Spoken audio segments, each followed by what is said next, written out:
स्वतंत्रता की गाथा के आज के संस्करण में हम स्वाधीनता सेनानी पनमपिल्ली गोविंद मेनन को याद कर रहे हैं, जिन्हें वंचित वर्गों के हिमायती के रूप में और शिक्षकों की स्थिति में सुधार के लिए भी जाना जाता है। हम आज हनुमान सिंह को भी याद कर रहे हैं, जिन्होंने 1857 में भारत के प्रथम स्वतंत्रता संग्राम में भाग लिया था। आइए डालते हैं एक नजर।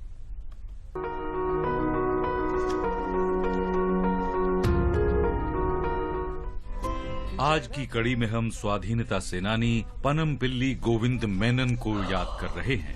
उनका निधन 23 मई 1970 को हुआ था। मेनन का जन्म 1 अक्टूबर 1908 को केरल के त्रिसूर में हुआ था। विद्यार्थी जीवन में ही मेनन राजनीति में भाग लेने लगे थे। उन्होंने केरल में वाइकोम सत्याग्रह के जाति विरोधी आंदोलन में सक्रिय भाग लिया था। प्रजामंडलम में शामिल होकर वो राजनीति में और अधिक सक्रिय रहे। बाद में वो इंडियन नेशनल कांग्रेस में शामिल हो गए। मेनन केरल प्रदेश कांग्रेस कमेटी और ऑल इंडिया कांग्रेस कमेटी के भी सदस्य रहे। पेशे से वकील मेनन 1935 और 1938 में 2 बार कोच्चि विधानसभा के लिए निर्वाचित हुए। कोच्चि सरकार की दमनकारी नीति के विरोध में 1942 में मेनन ने त्यागपत्र दे दिया। उन्हें 1945 में फिर से कोच्चि विधानसभा के लिए चुना गया। मेनन ने 1946 में कोच्चि के खाद्य मंत्री के पद पर काम किया। वो 1947 में प्रांत के मुख्यमंत्री बने। मेनन ने संविधान सभा में कोच्चि रियासत का प्रतिनिधित्व किया। त्रावणकोर कोच्चि राज्य के गठन के उपरांत मेनन 1952 में राज्य के वित्त मंत्री बने। उन्होंने त्रावणकोर कोच्चि राज्य के मुख्यमंत्री के पद पर भी कार्य किया। वो 1962 में लोकसभा के लिए निर्वाचित हुए और खाद्य, कृषि, सामुदायिक विकास और सहयोग मंत्रालय का कामकाज संभाला। मेनन 1967 में रेल मंत्री, कानून मंत्री और समाज कल्याण मंत्री भी रहे। मेनन ने सार्वजनिक कार्यों में विविध प्रकार की भूमिका निभाई। उन्हें वंचित वर्गों के हिमायती के रूप में जाना जाता है। वे शिक्षकों की स्थिति में सुधार के लिए जाने जाते हैं। उन्होंने विभिन्न अंतर्राष्ट्रीय सम्मेलनों में भारत का प्रतिनिधित्व किया। वो जीवन भर राष्ट्र की सेवा करते रहे।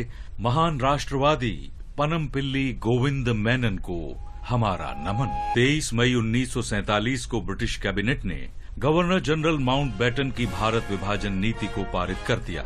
इस नीति के तहत 2 नए राष्ट्र भारत और पाकिस्तान बनाने का प्रस्ताव था। रियासतें दोनों अधिराज्यों में से किसी में भी मिलने को स्वतंत्र थी। रियासतों के पास किसी भी अधिराज्य में शामिल न होकर स्वतंत्र रहने का विकल्प भी था। भारतीय नेताओं ने इस योजना का विरोध किया, क्योंकि उन्हें महसूस हुआ कि इससे भारत की एकता और संप्रभुता को खतरा था। हम आज हनुमान सिंह को भी याद कर रहे हैं। उन्होंने 1857 में भारत के प्रथम स्वतंत्रता संग्राम में भाग लिया था। शुरू में Hanuman Singh British east India की सेना में नौकरी करते थे, लेकिन बाद में नौकरी छोड़कर वे स्वतंत्रता सेनानियों के साथ शामिल हो गए। उन्होंने विभिन्न अवसरों पर अंग्रेजों से लोहा लिया और सहयोगी सेनानियों की आर्थिक सहायता भी की। बाद में ईस्ट इंडिया कंपनी की सेना ने हनुमान सिंह को गिरफ्तार कर लिया और अंग्रेजों से राजद्रोह करने का मुकदमा उन पर चलाया। उन्हें 1857 में लोहे की बेड़ियों में जकड़कर सश्रम आजीवन कारावास के लिए निर्वासन की सजा दी गई। अंडमान द्वीप की सेलुलर जेल में 23 मई 1858 को उनका निधन हो गया। मां भारती के महान सपूत हनुमान सिंह को हमारा शत शत नमन।